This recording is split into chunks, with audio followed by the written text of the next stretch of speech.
Nous sommes au Camp Malien, au point de vente où tout le monde vient se rencontrer.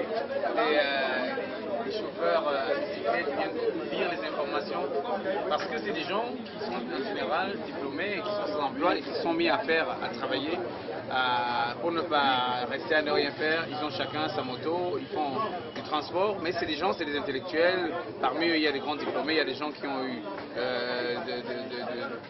qui ont fait des études, de grandes études, et c'est super de voir que ces gens-là, ils ne sont pas désintéressés de l'information, de l'actualité de leur pays, et ils viennent s'informer tous les jours, entre 2 heures et repartir travailler. C'est super. Moi, l'idée, je trouve ça génial.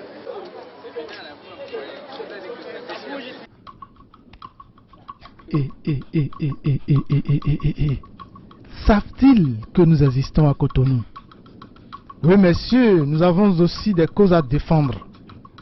Comment va cette ville d'1 million d'habitants sous menace de disparaître pour cause d'érosion côtière? On a commencé la tournée il y a un peu plus d'1 mois maintenant. Chaque pays évidemment est différent, chaque culture est différente.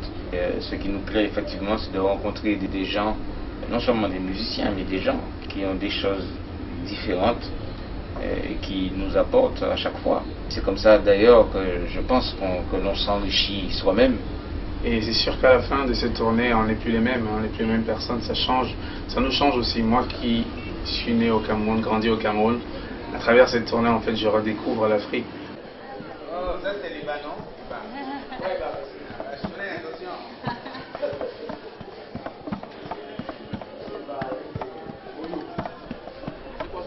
Le moyou, c'est terrible. Si vous goûtez ça un jour, si vous venez une fois à Cotonou, demandez les bas, avec le moyou.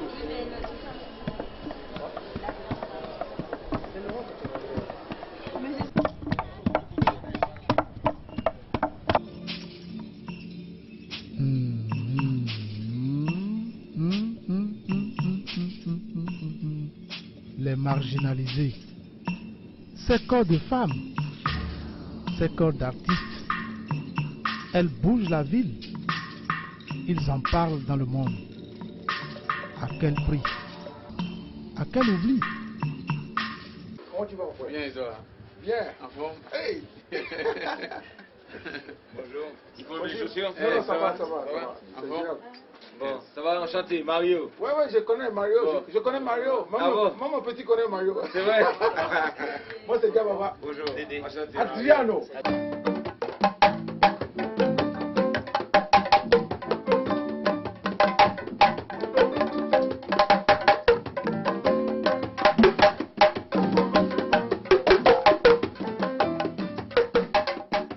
Moi, en tant que percussionniste, je crois que les percussions, ça représente la vie, les communications. Bref, c'était un instrument de langage d'abord. Maintenant, après, il est venu dans la musique pour jouer le rôle rythmique. Mais au départ, la percussion fait partie de nos sociétés. La musique, c'est d'abord le rythme.